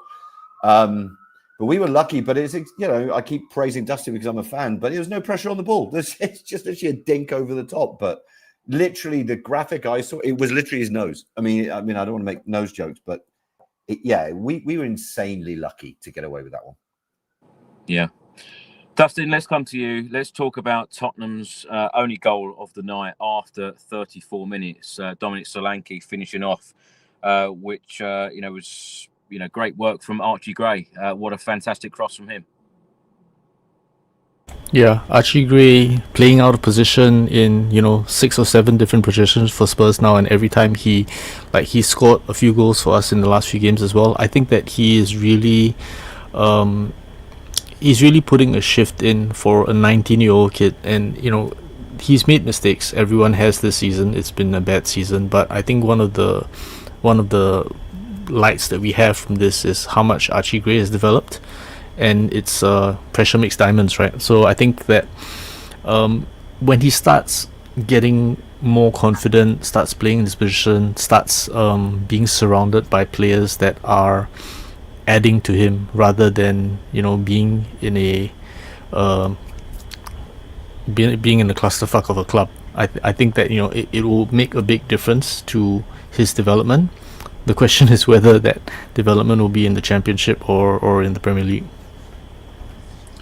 Ricky, let's come to you because after 38 minutes, Van der Ven was given a straight red card. What do you make of this incident? Panic situations, mate. Panic situations. Normally, Van der Ven would have read that and would have been 2 yards ahead of him, so he wouldn't have pulled him down. But the Palace player was looking for it, but at the same time, it was a move that he shouldn't have done, especially inside of the box. And the refs got no choice but to send him off, really. But really, really silly mistake. But again, it's what we do at Tottenham. We make silly mistakes. We kick ourselves up in the backside. We're the masters of our own downfall at times. And in that moment, how many seconds later? In that moment, we became the master of our own downfall. Yeah, and of course, after 40 minutes, Sarr scored Crystal Palace's equaliser, making it 1-1. And then a double sub, Gallagher and Basuma on for Mawani and Souza. And then in stoppage time, Strand Larsen put in Crystal Palace 2-1 up. Ricky, what did you make of this one? It was another easily kind of worked goal for Palace. I didn't really like the subs, if I'm honest, bringing on Basuma and Gallagher at the same time. I didn't like that. It almost went to panic stations. And we just, again, it was one of these that we just backed off and allowed Wharton to do what he does and find space and time and find his guy, slide him in, and it was an easy kind of slot in for them. But again, way too easy. There's times that we're statues in defence, and that's what kills me when we've got 3 at the back, stroke 5 at the back. I don't know how many gaps we just can give up with that amount of players in and around the box, but we do. Yeah, I think the second goal that we conceded against Fulham, we had like near on 10 players, including the goalkeeper. We had 10 players trying to defend that, and yet Iwobi found a gap, and it was almost the same, mate. So it's become a trait. It's become one of the things that Tottenham do. We allow these things to happen. Do you know, Leigh, let's come to you on this. When you talk about an interim boss coming in, particularly after the performances and results that we've had all season under Thomas Frank and given our league position as well, when an interim manager comes in, surely their first job is make the team hard to beat, make them defensively better. Yeah, for sure. And you worry if is it a tactical thing or is it a mental thing? I think what we've been talking about tonight, it's a bit of both. Some of that round peg square holes thing and some of that being about belief. But that worry of what Ricky was talking about, it's like I call them like FIFA goals. You know, like when you play FIFA against someone who's rubbish and you just do like a 1-2 and it's just like it's what it looked. They look like bad FIFA goals. And, you know, it's hard to know if people just mentally aren't switched on, if they don't know their jobs, or if they're just confused. Because these goals, let's be honest, these aren't like top bins from 30 yards. These are like 1-2s around the box, and they're basically soft. To use Ricky's boxing analogy, these are like sucker punch. Like no one's trying that hard to score against us. And if it's a top bins from someone, you sometimes you take it, but like it just looks too easy. And I have no idea why, you know, in terms of drills, just why you could let that happen, because it seems basic. I think I have an answer, which is kind of like I thought you might, Dustin. Go on. Like we go from back 4 to back 3, and then we go from like a zonal system to man marking system. Right, and then we go from like mid block, low block to high block. So literally, if they're like switches for how we defend, we switch 4 of them to the polar opposite of what we used to do. You certainly got a smile out of Ricky there, talking about top bins. Well, so how could I forget the top bins of Ricky Norwood? Dustin, let's come to you on Crystal Palace's third goal. Of course, that came in stoppage time at the end of the first half. Do you want to talk us through that one? Yeah, I think I have slides for that on browser, which is essentially, again, like what we were talking about, where you have a high line, no pressure on the ball. You have, you know, the closest marker is 20 yards away. Also, you have the centre backs kind of like leaving a player in between, so Wharton is free right there, and then he gets the ball. And even then, with 3 at the back, how is a striker still running between your 2 centre backs? If anything, this is when you muscle the striker off. Even if you take a yellow card, you're not going to get doxo, you're not going to get a red card. So this was the time that they could have just muscled him off and made sure that he didn't get to the ball, but they didn't. And it's because you've got Paulinho, who is a central midfielder, playing as centre back. So a lot of it is a combination of unfamiliarity with the system, a player playing out of his normal position, and not understanding. I mean, defending is defending, but the way you defend as a central midfielder or a DM is very different from the way you defend as a centre back, particularly when if a DM you lose it, someone behind you can recover. But Paulinho is there as a defensive midfielder, and he is, it's not his instinct to go, I cannot let this striker pass me because there's only Vicario left.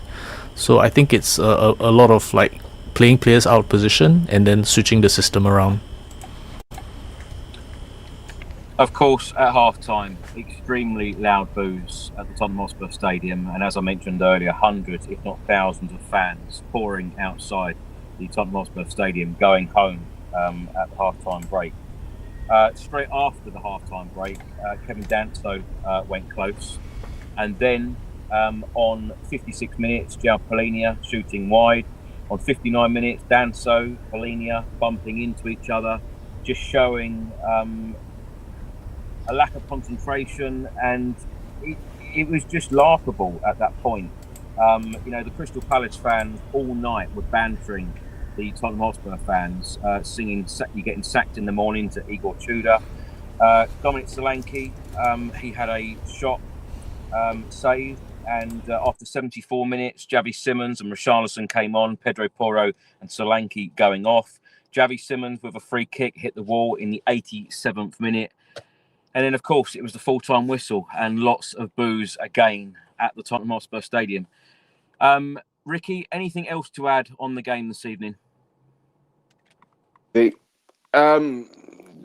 Just that it was a heartbreaker, bro. Just that it was a heartbreaker. I mean, you know, you've asked us about Premier League status, Chris. You watch them, you go home and away. Like, what are your thoughts and feelings on it, man? Because, you know, for all of the good times, the little that we've had, but majority of the bad times, you've been there. Have you ever seen it like this? Have you ever seen the football like this? Have you ever seen our fan base like this? Have you ever seen like what you're seeing with your own eyes 2 or 3 times a bloody well week, bro? I mean, how are you feeling about this? Ricky, I think we were in a probably similar position in the 90s a couple of times when we had that poor side. But I'll tell you what, when we moved into this stadium and when I was doing all those stadium updates and every single week when I've done those stadium updates, I looked at that stadium and I always said, and a lot of people liked my positivity at that point. And I said, imagine the Champions League nights here. Imagine Real Madrid playing here. Imagine Barcelona playing here at the Tottenham Hotspur Stadium, you know, with the likes of Harry Kane and Heung-min Son, etc., etc. We've always had superstars at our football club. And I tell you what, the decline of our club, you know, in the last couple of years, it's been absolutely crazy. And as I said to you, Palace was singing like "Say Hello to Millwall." Yeah, they were, and it's really embarrassing. And Ricky, it wasn't long ago since you and I were standing in that plant pot opposite the Tottenham Hotspur Stadium, having the day of our life. You know, seeing that parade, the amount of fans down that high road. You know, honestly, goosebumps, unbelievable scenes.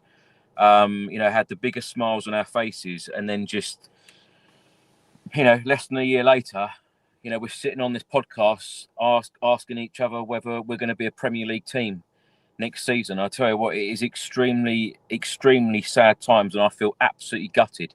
And I just live in hope, and I know that you said this earlier, I'm just now living in hope that these players can turn it around. Igor Tudor can get a tune out of these players to get us over the line. But like you've also said, when you look at the likes of West Ham, that grit, that desire, that passion that they have in all of these games, you know, Spurs need to pull something out of the bag. They really, really do. Leigh, anything else to add for you on this evening's game? No, I think it's unfortunate it's all been said, other than the one sort of massively biased opinion that I have to say, but fans are allowed to say it. Just think the refs hate us. It's just so much ref hate. Like, if there's a decision going, it goes the other way. Like, and it's a stuck. You know, every club has it, but like the run we've had, I feel like there's been every single game.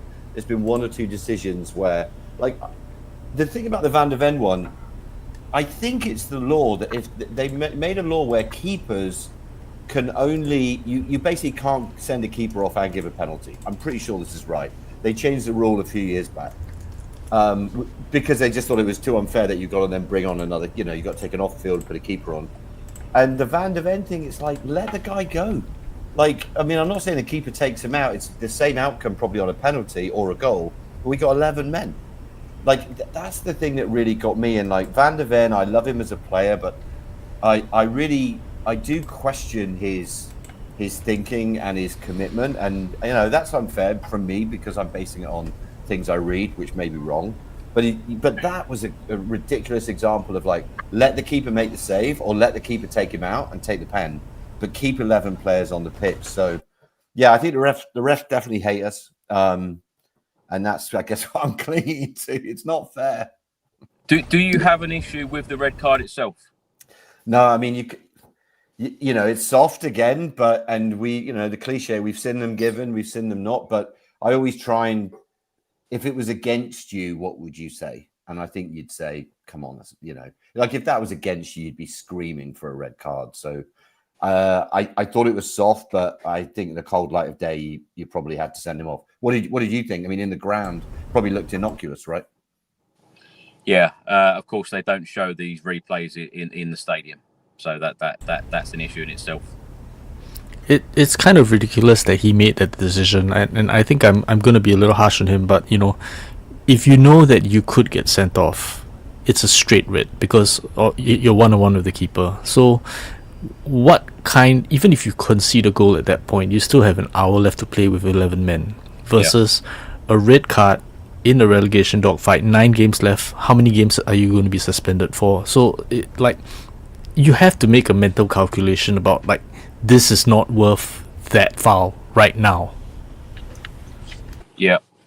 Can I push you all to ask you all to give me an answer of where you do think Tottenham's next point or points is coming from?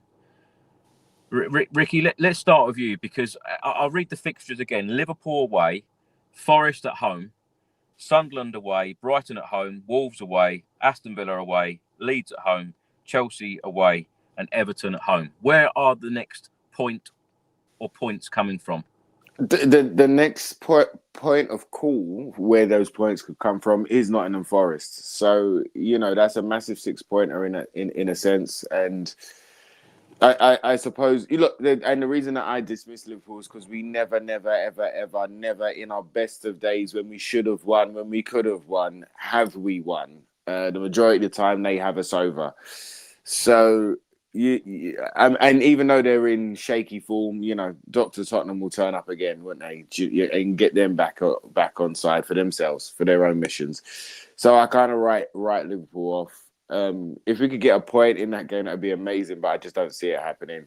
But it has to be Nottingham Forest, Chris. First port of call has to be Nottingham Forest. If you can't win that game, then it's pretty much nailed on, guaranteed, mate. So I would say there. Because when I look at these fixtures, you would naturally assume that the most important matches for us will be that Forest game, will be the Wolves away game, will be that Leeds home game. These are games you have to be winning without any question. Yeah, you have to win that Nottingham Forest game, bro. And this is what I'm saying. That's the last chance to lose that one. These 2 games you should have been winning these 2 games. They would have put us in such a different position right now. We still would have been in and around it, but we could have breathed a little bit easier. We could have looked to the horizon. Right now, we're looking to the foothills, man. We're looking down. And so the next chance that they've got to do anything, to make any dent in a survival chase, is Nottingham Forest. But the fundamental flaw within Tottenham is that they've not been able to string a pass, let alone play football of any standard. And there isn't that fight in there, in a sense. Do you know what I mean? There isn't that grit. There isn't that we're not going to lose mentality today. I just haven't seen it. So I just don't know anymore, Chris. But that's the next one. That is the most important one. Yeah. And like I say, if that's 2 losses, if we go to Liverpool, lose, and then lose to Nottingham Forest, mate, if we're not in that relegation zone at that time, we'll be very close to it. It would be a miracle if we're not in it after those 2 results. So we've got to do something. If it's not going to happen at Liverpool, but we've got to do something against Forest. Leigh, could I push you for an answer? I mean, I would frame the answer a little different, in that in the past or in recent years, I think it's something silly like 36 points keeps you up. I may be wrong on that. 36, 37. Back in the day, it was always 40 points, right? That we'd say, 40 points is the safe. So if you say 39 points, given West Ham, given Forest, given the runs that these guys are on, if it's 39 points to be absolutely safe, that's 10 points from now. So without trying to sound too rhetorical, it's like, where's that coming from? Yeah, the thing is, in the last 10 Premier League games, and that is from the 1st of January, so the calendar year of 2026, some of these teams in and around us, and certainly below us, have been picking up like 9 points, 11 points, 13 points. So if they pick up that amount of points again, Spurs need to win at least 4 games. Yeah. I mean, I was thinking 3 games, and now it's 4, and just based on what we're seeing and everything else with injuries and suspensions, like like 2 or 3 weeks ago, I was like 2 wins and a draw would be fine. Then you're like 3 wins. Yeah. Now you're like 4 wins out of 9. That's like there's no sort of direction of travel that says, well, let's look at where we've been and then what's going to happen. Why should we believe that's going to happen? So I'd tell you what, if we lose against Forest, then I think it's not even a rhetorical question, right? I think it's over. Like, I mean, that's a 12-pointer. But yeah, this is pretty sad. A sad state of affairs. Dustin, what about you?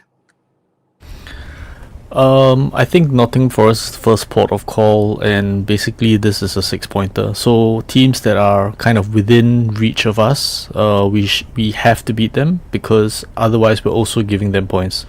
So Forest is one. Leeds arguably is another where we should be looking for points. Wolves, but given the form that they're on, we're the team in the worst form in the league, and if there's the only thing that we can look to is that Forest games are not the easiest either. They also have Europe to play, and they're going to have to play Villa away, they're going to have to play Chelsea, they're going to have to play Newcastle United. So they don't have the easiest run. They have a few teams there that they will struggle against. West Ham has they've got a 6-pointer with Wolves, they've got Villa, they've got Arsenal, they've got Newcastle, and they've got another 6-pointer with Leeds. So I think that there are a bunch of games there just because there are teams that are in the mix with us that have to play each other. They will take points off each other, and they also still have to play difficult teams. But we shouldn't be relying on any of this, right? You should be eating the food that's on your plate and not relying on other people to feed you. And at the current moment, we're flipping the plate over and feeding it to everyone else. Yeah, I think we're all being forced into watching Nottingham Forest and West Ham games at the moment, and looking over our shoulders. Dustin, before we move on to talk about the Atletico Madrid game on Tuesday, I can see you've got some more stats here to talk through.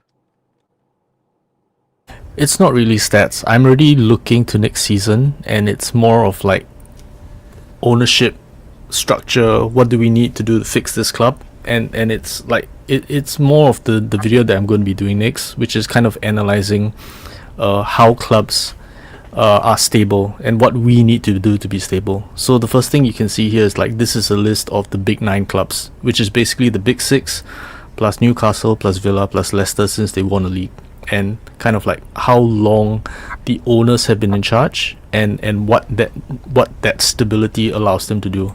So if you look at this is like the bottom is the first position, right? So any team that has a line that reaches the bottom has won the league, and then the line that goes to the top is how low, the lowest that they've managed to place, and then that horizontal line is like their average position.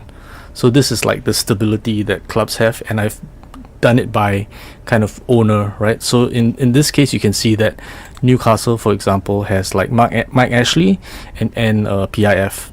And then you can see that Chelsea has Abramovich and Clearlake. And you can see that there's a very big difference. So I think the biggest point that I have is that one of the biggest shifts that a club can have is the ownership.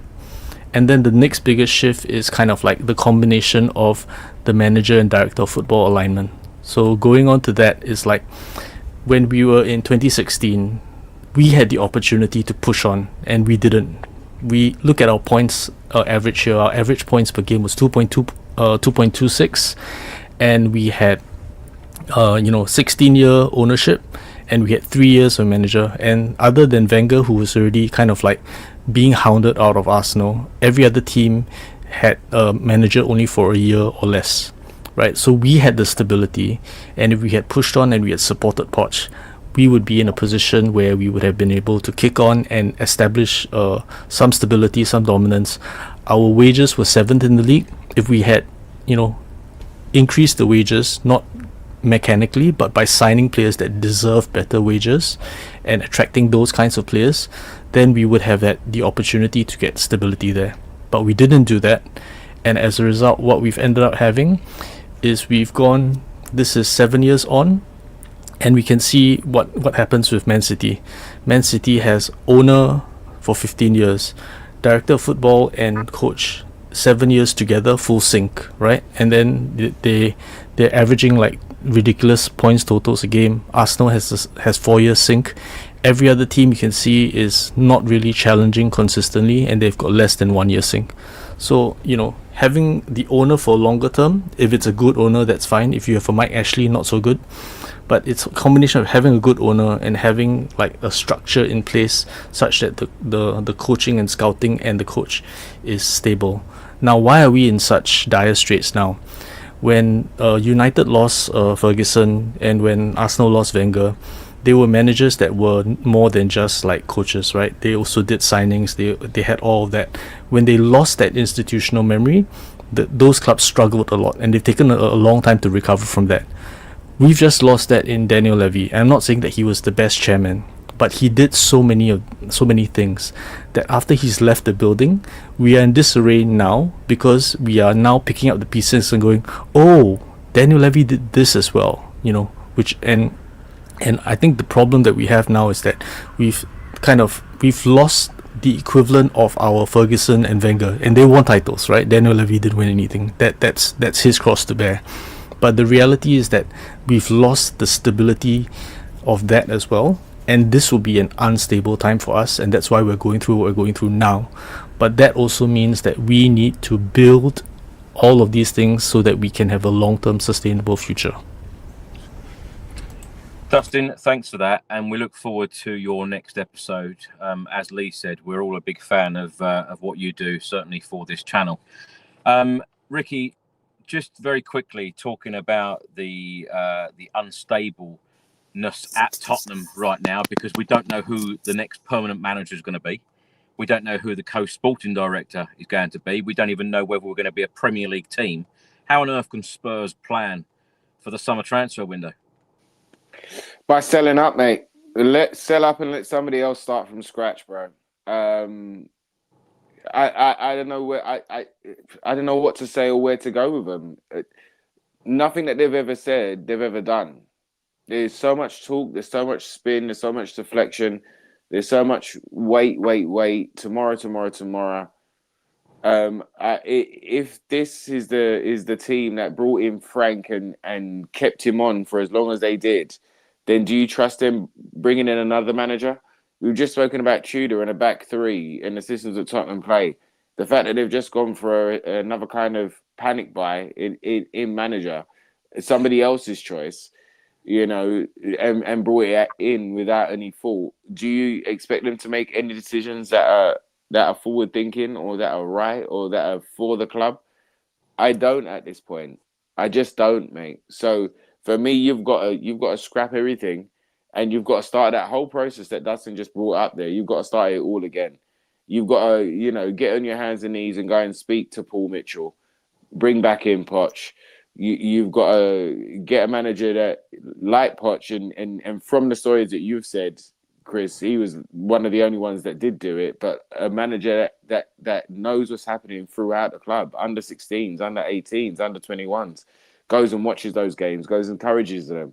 For the first time we had throughout all of our age groups, a system of play and a way of playing, and Poch instilled that throughout. We was playing 4-2-3-1 throughout the age groups, and these players were playing the Poch way and were being trained in that way so that they could progress and come through to the team.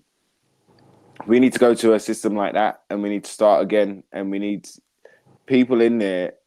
And I say people in there that we can trust, but people in there that are new faces, a new voice, because all we've done is hear talk for the last 20, 25 years from Enoch and no doing. And we need somebody to do before they talk.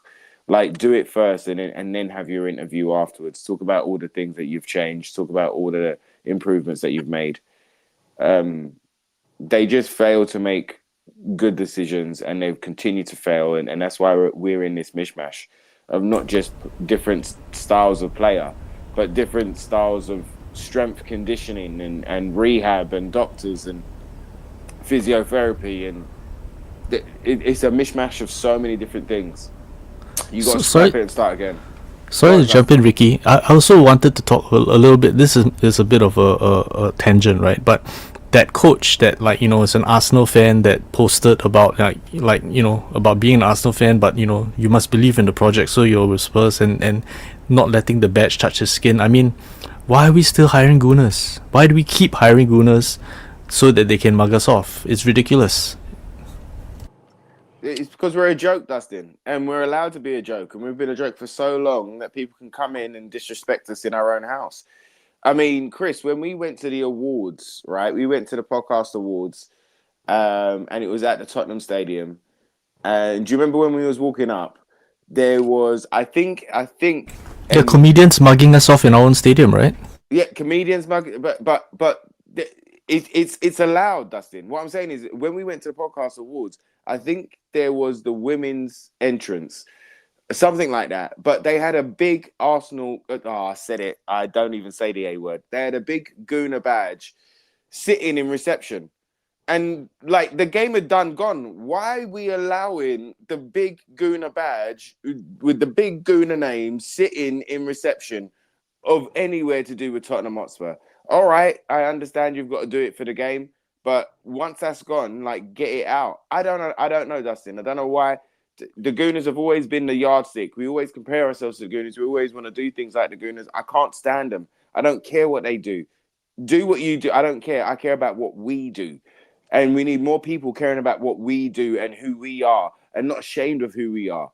You know, and like you say, like having Gooners in there that are, and like you say, acts or comedians that are just there, and it's easy to mug us off. Easy to mug us off because we've been a joke for the last 20, 25 years, and now it doesn't even hit the sides anymore. Nobody doesn't even get angry anymore. We just roll our eyes because it's just another one. That's where it's got to, bro.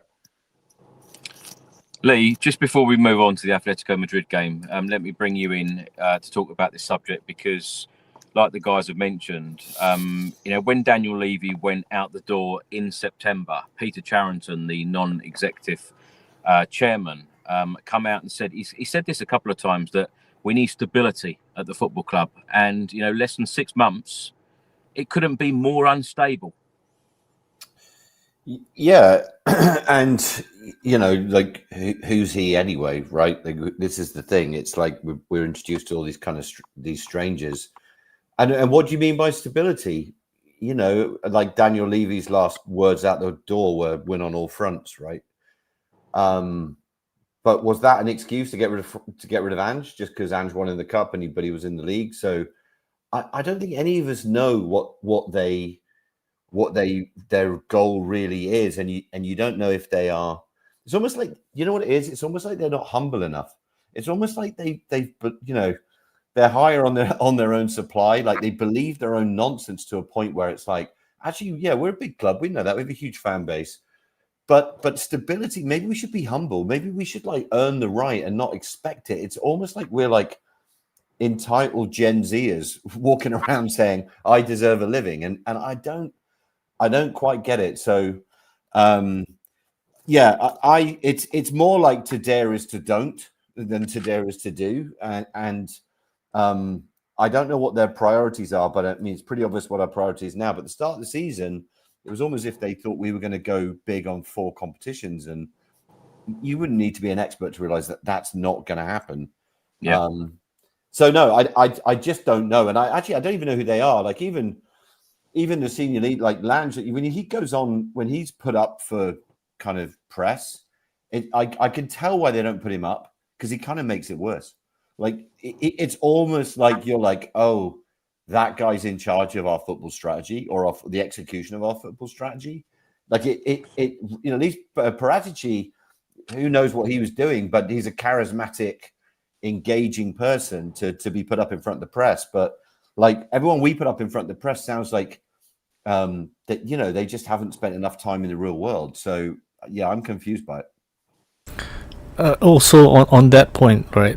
Bale was just on the Stick to Football podcast where they asked him about, you know, why are Spurs in this mess, and he was as gentle as he could. But he's like, they always seem to buy young players and hope they develop, you know, and they don't sign the proven player. Yeah, it's a great one of my favorite quotes is hope is not a strategy. I mean, it's just Yeah. you just keep telling yourself that. Yeah, and on that quote there, Dustin, how many fans have actually said exactly the same thing? And when one of the club legends like Gareth Bale comes out and says exactly the same thing, I think everyone is on the same page. Last question and last point raised on tonight's podcast. Ricky, we'll start with you. On Tuesday evening, Spurs will be travelling to Madrid to play Atletico. Now, at the moment, Atletico Madrid are third in La Liga, behind Barcelona and Real Madrid.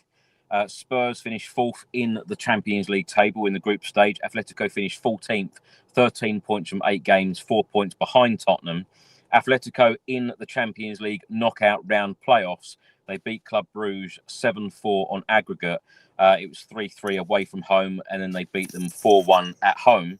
And on Tuesday evening, they lost 3-0 away at Barcelona, but they won 4-3 on aggregate in the Copa del Rey semi-final, going through to the final, knocking Barcelona out.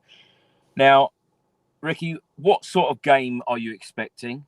And what should Igor Tudor do in terms of team selection? Because when we have been sitting here talking about Premier League status, the importance of winning games in the Premier League, although you've come out and said a number of times on this podcast this evening that you don't expect Spurs to get anything at Liverpool. Spurs are in action on Tuesday, and then we travel to Liverpool away, Anfield on, the 15th of March. That's 5 days later. And then just 3 days later, we then face Atletico Madrid at home in the Champions League. After that game, 4 days later, is the Nottingham Forest game. Is this a hindrance that Spurs are in the Champions League right now? Unfortunately, yeah, mate, because our Premier League survival is more important than anything else, which is a shame. And that is another question I never ever thought I'd ask. This is where we're at, mate. It's been a season of questions and answers and stats and facts that we've never wanted to see, ask, or answer. What I would say to anybody going is just enjoy it, man. If you can enjoy the moment, enjoy the travel, enjoy the camaraderie, because it's going to be a long time since we're back in the Champions League. It's a shame that once we've got back in it, now we've got to sack it off to try and solidify our Premier League status. It's a shame that we can't really roar for them, and I know we will, but do you know what I mean? It's like there's bigger things at hand right now. Tonight was a final. Tonight was a knockout game. Fulham was a knockout game.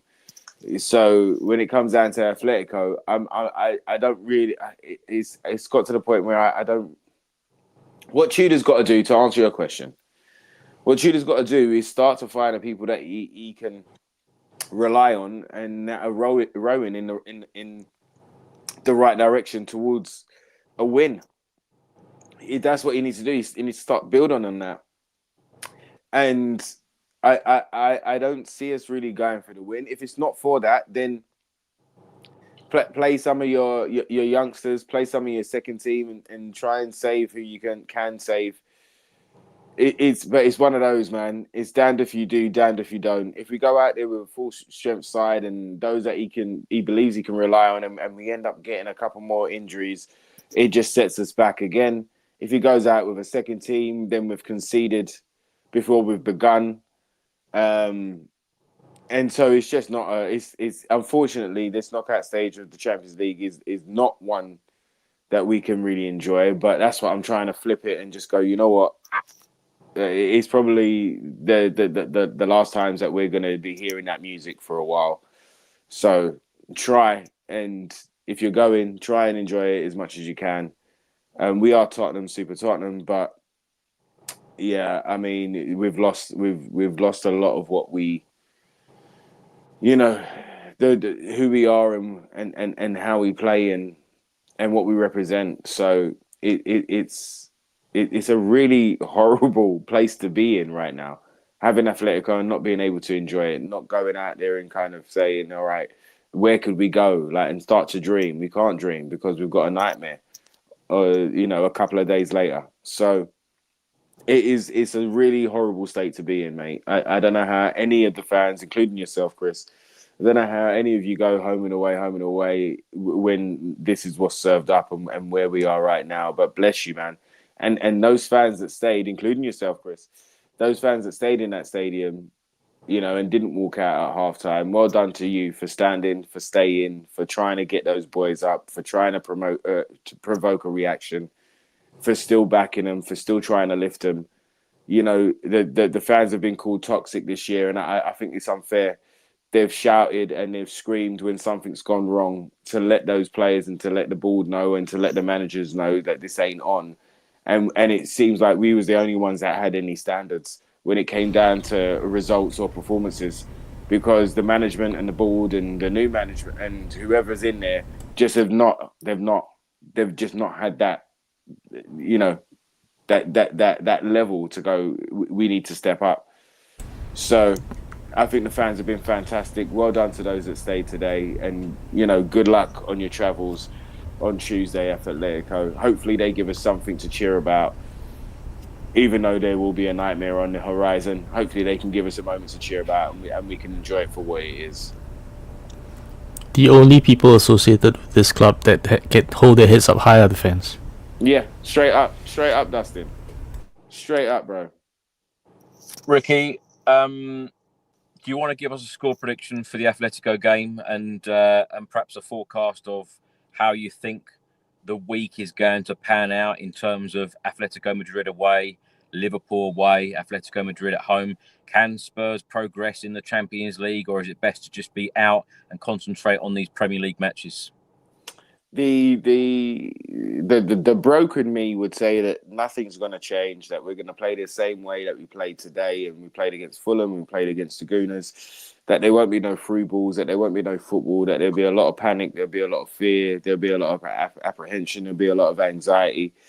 The delusional side of me will go, we're going to win 2-1 because I love my team.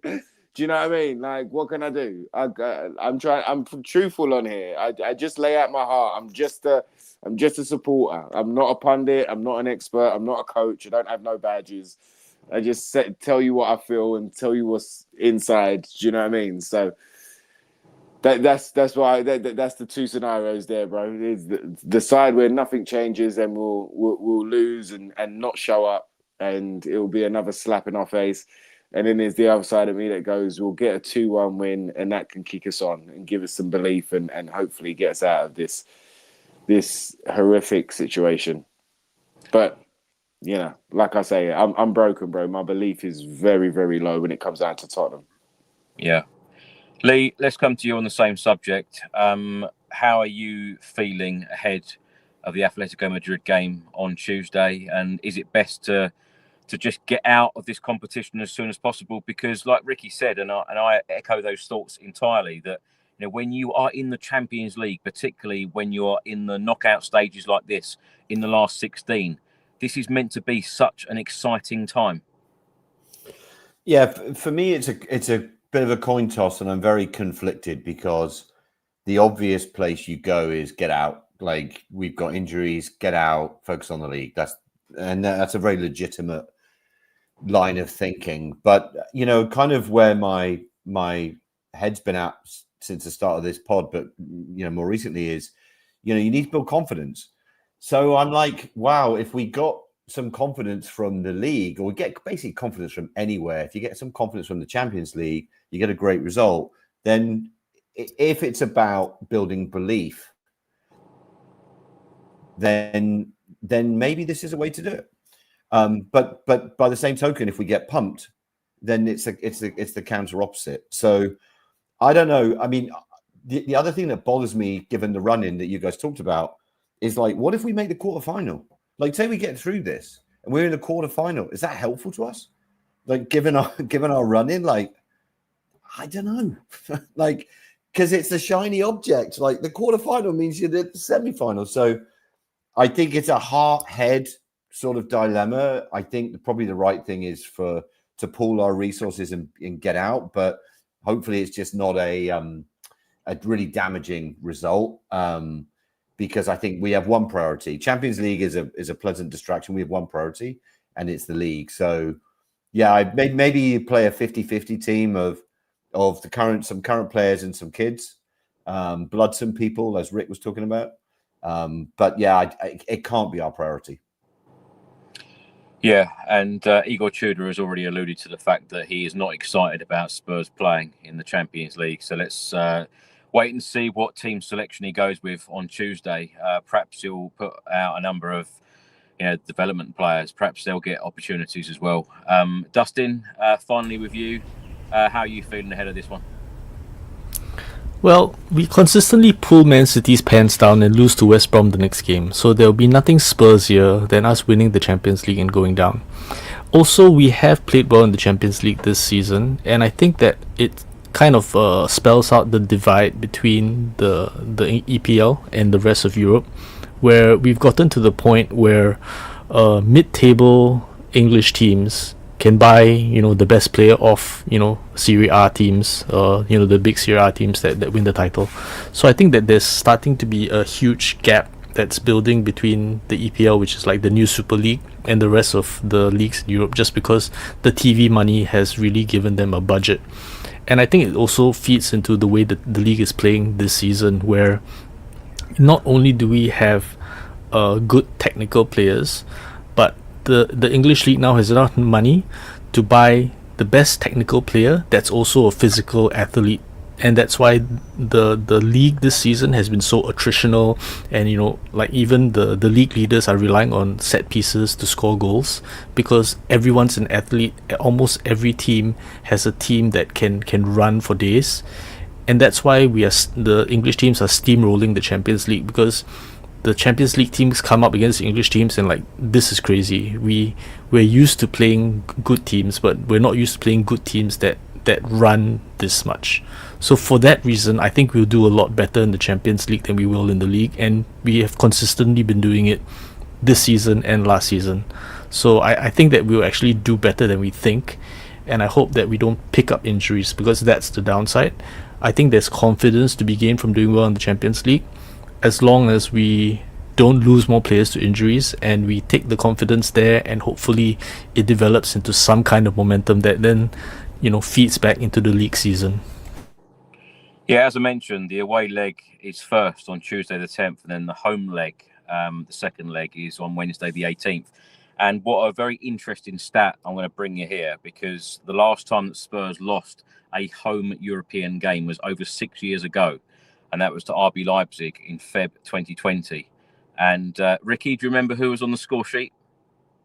Timo Werner. Get out of town. It wasn't. That is the last time we lost a home European game. Richard Whitehead's favourite. I think the other reason that we will play well, and you will not like this reason, it's because if there are players that don't want to be in a relegation dogfight or don't want to go down with us, the Champions League is the window that they show that they are worth something, and hope another team comes to pick them up. So you'll see Romero playing out of his skin. He'll be playing in Spain, where he most likely wants to go next. So I anticipate that combination of playing with the lights on, European night, and the fact that it is the Champions League, you actually get a performance out of these boys that you haven't seen in the league at all. Ricky, it's 1:00 in the morning here in the UK. I'm off home. Thank you so much for joining us this evening. I know some of these podcasts that we record can be very, very difficult, and this has been a very, very tough season. I just hope that Spurs can get back to winning ways as soon as possible and pick up our first league win in 2026 in the very, very near future. It's going to be another very tough week coming up, but what are you up to at the moment personally? What's happening?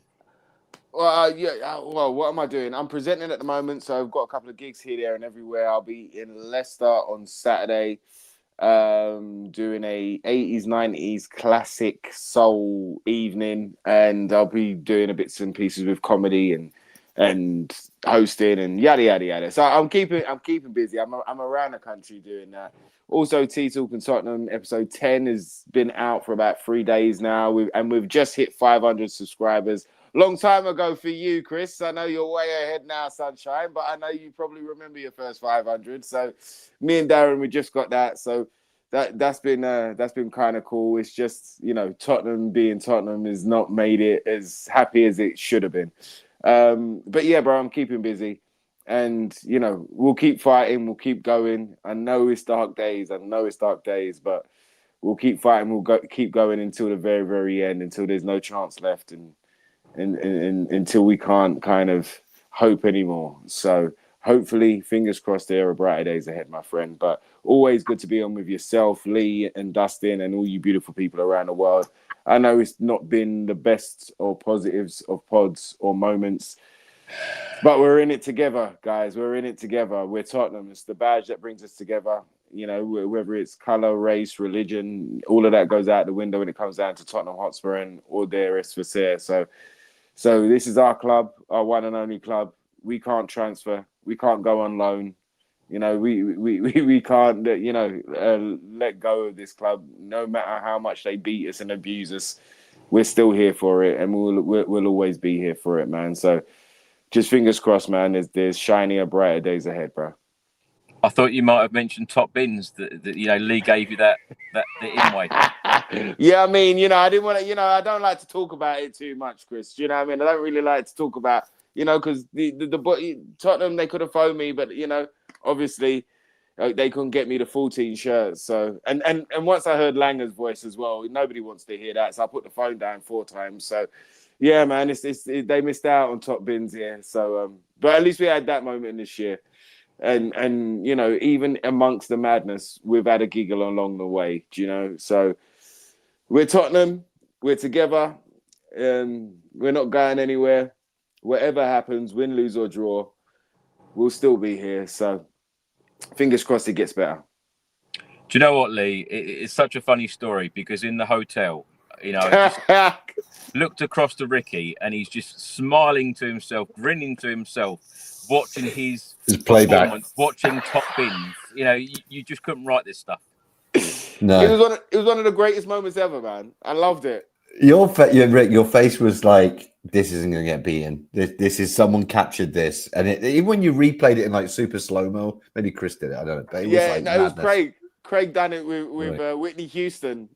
Oh, it was hilarious, man. It was hilarious. But yeah, one of the moments that at least I can look back on, and even the away day trip. This is what I'm saying. I don't normally get to go away to games a lot, but going away with yourself, Chris, and meeting up with some of the away crowd who are so lovely. You know, they really do love this club inside out, of all ages, and those are the moments that I'm going to take away.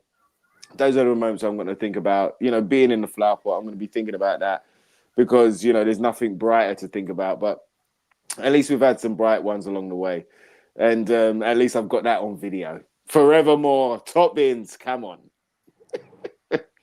Leigh, thank you so much for your time today. I know it's a two-hour podcast, a long one. So apologies about that, but we've had a lot to discuss. But what are you up to at the moment? Anything interesting? We're coming out of the worst winter in 20 years in New York. We've had like feet of snow, -30. It's been horrendous. But I've got to say that the thing is, a lot of my mates who are Spurs fans live in England, unsurprisingly. I don't really have any Spurs fans here, 1 or 2.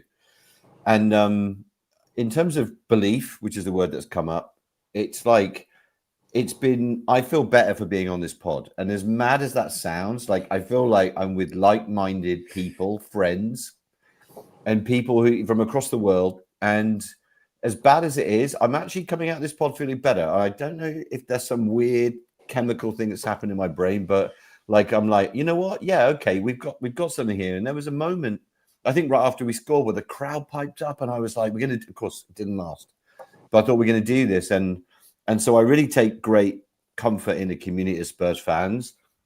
And the last thing I'll say is I take great comfort in Dustin, not big for his brilliance, but, you know, I lived in London for 14 years. I've been here for 19 years. I haven't heard anyone say they're mugging us off in my daily life for some time. So the fact that someone's in Singapore doing that is absolutely top bin. So thank you.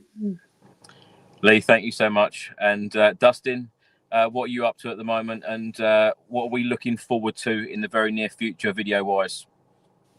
Well, the video I'm working on now is, you saw some slides from that, which is basically I'm examining what is a stable club, and going to ownership, director of football, coaches, how they run the youth team and stuff like that, and kind of working backwards from what successful clubs have done, what is replicatable, what does it cost, how we need to think about it differently, and then it'll just be kind of like a long form video.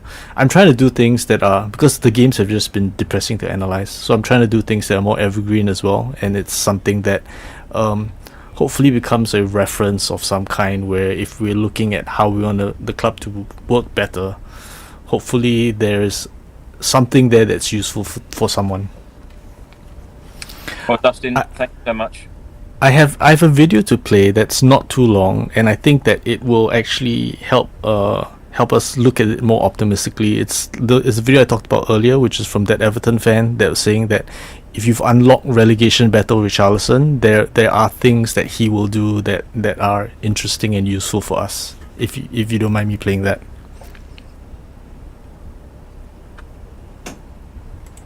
Can you hear? Unlocked a secret weapon, and that secret weapon is relegation battle Richarlison. You can already tell the fight that he has in him, as well as just the dedication and work ethic. But I don't think other fans quite realise just what he gave to save Everton. Talking about that must-win game against Crystal Palace for Everton to keep Everton in the Premier League, in the Players' Tribune he said, "I took some medicine and an injection and got down on my knees to pray. I refused to take a medical exam because I knew that if I did, they wouldn't let me play. I had to sweat blood that day. When we scored that goal, you can see that I had nothing left to give. I hit the ground with my head and said to the coach in tears, 'I'm done.'" And that moment was caught on camera by Everton, because that moment that Calvert-Lewin scores the goal, Richarlison just collapses on the floor because he gave everything to make sure we stayed in the Premier League. And one of the quotes he gave about the club was, "I had to help save the club. Everton do not belong in the Championship. Can you imagine?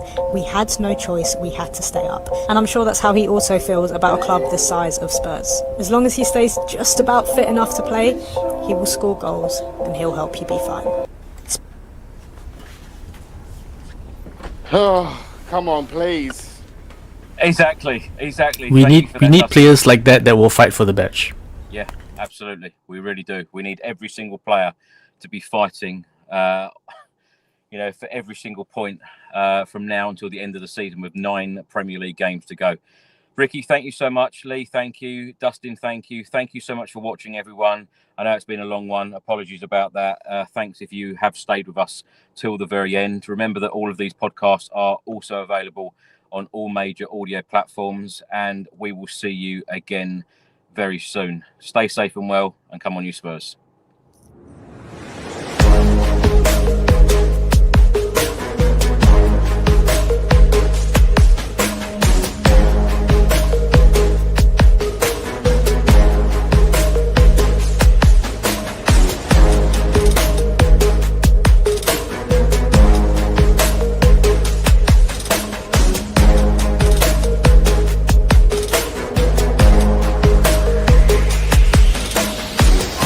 We'll be right back.